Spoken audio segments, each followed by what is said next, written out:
in terms of the selections today. Goaltending depth has been a bit of a concern, so let's start there with the third-round pick and why you guys traded up to get Stuart Skinner and what you saw in Skinner that you liked. Well, we really like him. Obviously, Dustin and Sylvain saw him at the Hockey Canada development camp last week and really liked him there. We've liked him all year. He's played a lot. He's played 3 years in the Western League and played a ton of games. He's big. He moves well. He's athletic, and he works at his game. So we just thought at that point we thought he might go a little bit earlier, but you never know with goaltenders. We thought in the third round that he was one of the guys we wanted to get. Did something spook you that you decided to jump up just a few spots to get him? Yeah, you never know when he's getting that close. It's tough. So. You've had your heart broken before in those situations. So, yeah, we thought it was good, and we really didn't think that we would have a shot at him, and that helped. Does it matter what goaltending stream they come from? I mean, Stuart says he's worked a lot with Eli Wilson. You mentioned Dustin. He's kind of an OR sports guy. Does that, in terms of just when you're looking at a goaltender, you're looking for specific ways, economy of movement, that sort of thing, how's their tracking? What specifically he's a big guy, but besides that and the fact that he's got a lot of action, from a technical perspective, what did you like about him? Well, they have different, all coaches do different things. I know Eli really well and obviously Dustin, but, they looked at a lot at the basics of these guys and what there is to work with, and he puts in the time. He works at it. He's physically, he's very fit, and all these guys got things to work on, but with the size and the way he moves, his strength, this ability to skate, for us it was good. He's an easy pick. With LB basically being NHL ready, and now Wells and Skinner both going to the Canadian junior camp, you've got to be really happy with how your goaltending looks now, isn't it? Well, nobody ever complains about having too many good goalies, so. I don't think you can have enough. You got to have good depth there, and it's a really important position, as everybody knows. You took 3 defensemen in the third round last year. You ended up taking another D out of the OHL. What can you tell us about the kid you took on the back end? Yeah, we saw him playing golf this year. He's a good skater. He's a nice-sized kid. He moves. How do you pronounce it? It's Dmitri Svechnikov. Okay. That's my pronunciation, okay. But. Skates well, moves the puck really well. He had a really good under 18. We thought he took over the games over there a little bit more offensively.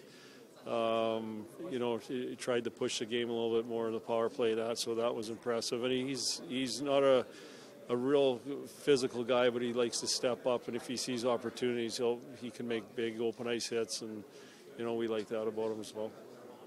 Strong European flair to your draft today. Was that just the way it worked out, or was that something that was going to be the strategy? Just the way it works out.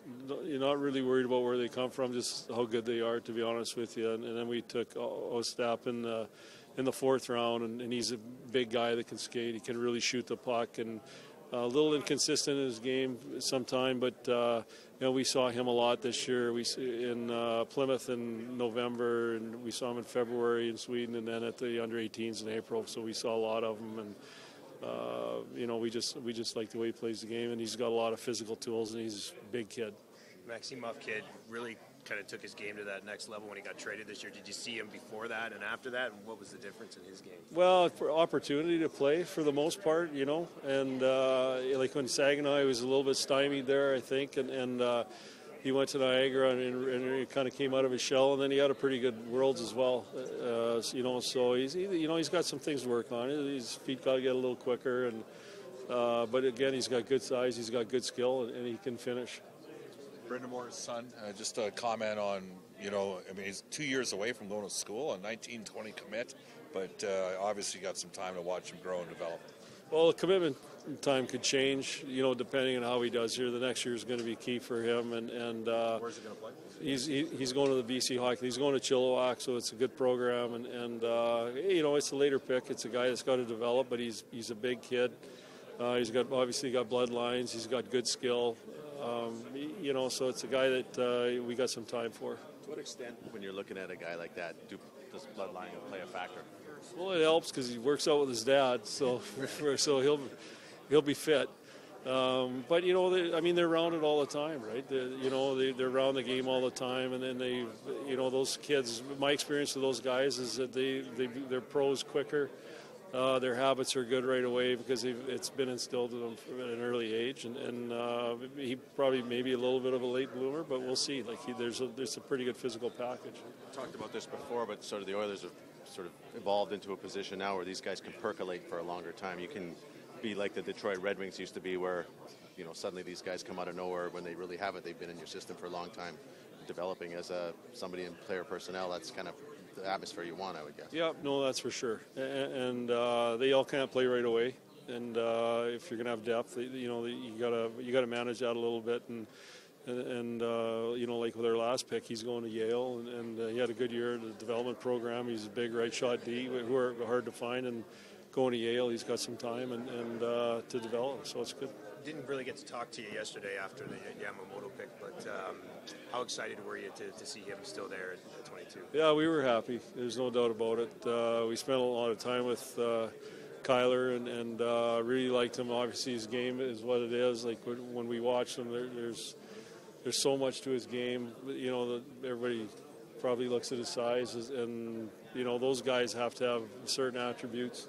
For sure, they got to be able to skate. They got to have good elite skill, elite skating ability, elite hockey sense, and he's got all those things. And he'll be able to play with good players, and he's a very dynamic hockey player.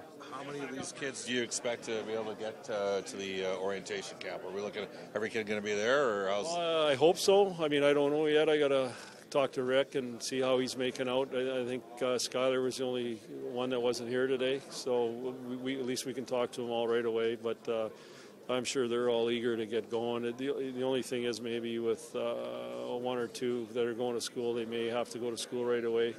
With Graham McPhee had to do last year, but right now I would say they're all going to be there. What kind of influence do you have on them from, like you say, they're all still going to schools and other teams and stuff? Like, to what extent do the Oilers start exerting some influence and try to, because everybody has holes in their game at that stage? Yeah, they probably know what they are already, to be honest with you. But we help maybe identify some areas maybe that they don't know about, and just try to help them with some of the information we can give them, and things that they can do. A lot of these kids, the biggest thing right now is a lot of them are still learning the off ice and working out and how hard they got to work, and that's something that having our guys work with them can help them a lot, because they work hard with their peer group right now. They're probably working hard, but there's a whole different level as they move forward when they get to college and get to pro. So we just want to start them on that path, and we need to form relationships with these players too, and that's a big part of the camp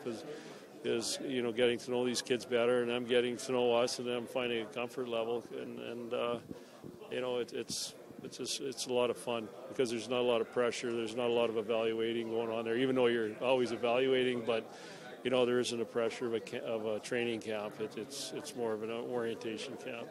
Thank you.